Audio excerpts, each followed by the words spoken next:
اے ابراہیم، اس بات کو جانے دو، تمہارے پروردگار کا حکم آ پہنچا ہے اور ان لوگوں پر عذاب آنے والا ہے جو کبھی نہیں ٹلنے کا۔ اور جب ہمارے فرشتے لوط کے پاس آئے تو وہ ان کے آنے سے غمناک اور تنگ دل ہوئے اور کہنے لگے کہ آج کا دن بڑی مشکل کا دن ہے۔ اور لوط کی قوم کے لوگ ان کے پاس بے تحاشا دوڑتے ہوئے آئے، اور یہ لوگ پہلے ہی سے انتہائی بےہودہ حرکتیں کیا کرتے تھے۔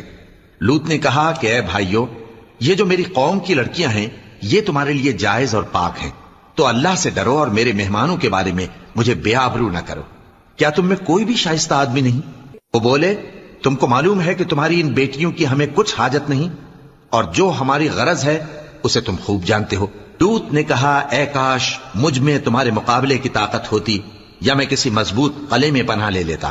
فرشتوں نے کہا، اے لوط، ہم تمہارے پروردگار کے فرشتے ہیں، یہ لوگ ہرگز تم تک نہیں پہنچ سکیں گے۔ تو کچھ رات رہے سے اپنے گھر والوں کو